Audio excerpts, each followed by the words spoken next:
Good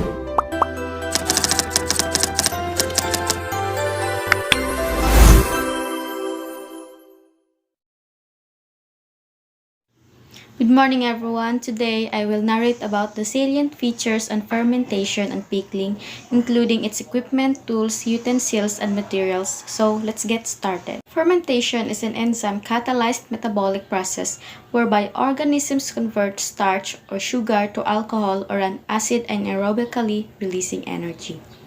Fermentation is an aerobic biochemical process. In fermentation, the first process is the same as cellular respiration, which is the formation of pyruvic acid by glycolysis where net 2A2P molecules are synthesized. Fermentation is suitable for all kinds of environments. It is one of the oldest metabolic processes which is common to prokaryotes and eukaryotes. Fermentation is a metabolic process that releases energy from sugar or other organic substrates through various enzyme actions. It is a type of anaerobic biochemical process. Industrial fermentation are microorganisms such as fungi and bacteria are intentionally used for fermentation to make end products that are beneficial to humans. Common commodity chemicals such as citric acid, acetic acid, and ethanol are made by industrial fermentation. Based on the end product formed, fermentation can be classified into four types, namely lactic acid fermentation, alcohol fermentation, acetic acid fermentation, and butyric acid fermentation. Pickling. Pickling is the process of preserving edible products in an acid solution, usually vinegar or in salt solution. In the latter case, the acid that does the preservative action is produced by fermentation. The process of pickling is also known as brining and the resulting foods as pickles. Pickling imparts unique characteristics to fruits and vegetables. Desirable changes in flavor, texture, and color take place in fermented, pasteurized, and refrigerated pickles and are carefully monitored. However, some of the same bacteria involved in normal fermentation, such as the lactic acid formers, may cause spoilage but not destroyed. Pickling is the process of soaking food in a solution containing salt, acid, or alcohol. It can be used with most foods including fruits, vegetables, meats, seafood, and eggs. Pickling includes chemical pickling and fermentation pickling. In chemical pickling, the food is placed in an edible liquid that inhibits or kills bacteria and other microorganisms. Typical pickling agents include brine, alcohol, and vegetable oil, especially olive oil, but also many other oils can be alternatively used. In fermentation, pickling the food itself produces the preservation agent, typically by a process that produces lactic acid. So here are the tools and equipment for fermenting. First, cutting tools. You need only one good knife to chop vegetables, but you can also use a vegetable grater to shred vegetables. Or if you have one, a food processor to speed things up. Just avoid putting onions in the food processor as the blades render them extremely bitter. Cutting surface. Personally, I find chopping on a small cutting board frustrating. A good sized cutting board gives you room to work. But if you have only a small cutting board, that will certainly do. Mixing bowls. Metal would react with the acid that fermentations produce. However, when you simply prepare a ferment such as vegetables, the fermentation has not yet begun.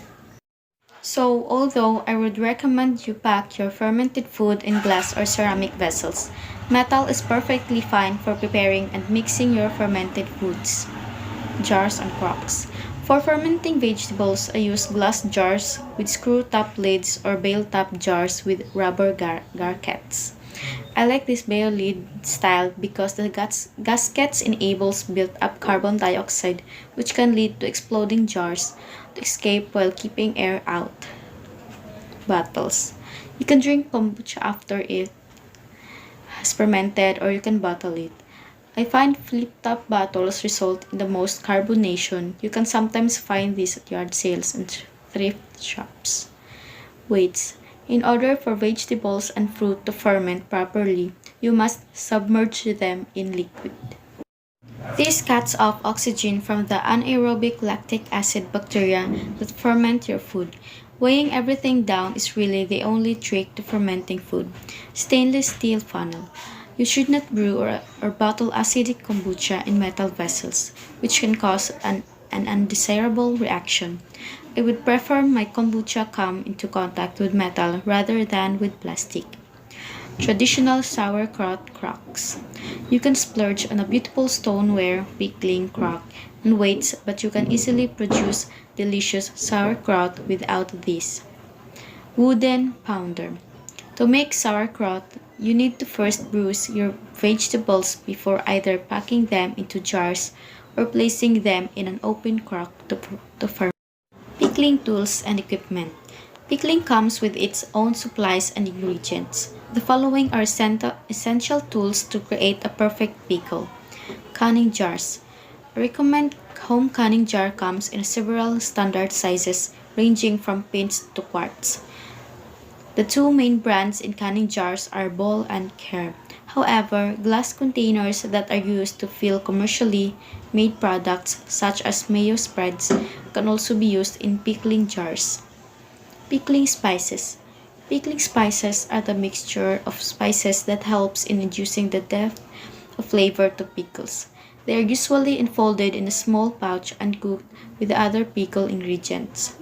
The pickling spice blend can be stored in an airproof container for several months.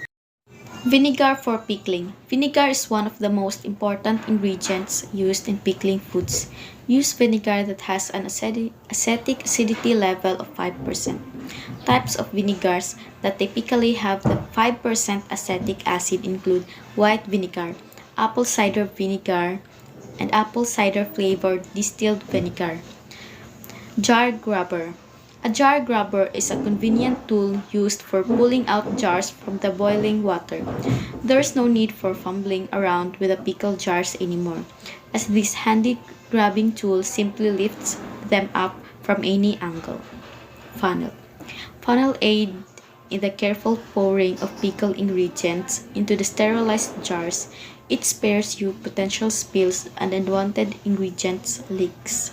Lid lifter. A lid lifter helps in removing jar lids safely and securely from scalding hot water.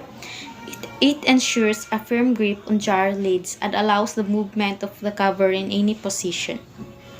Pickling crock. A crock looks like a pot or a small bucket that helps in the safe fermentation of pickled foods. The main purpose of this pickling item is to create tasty fermented vegetables that encourage good bacterial growth to fight off bad bacteria in raw foods. And that's all for today. Thank you.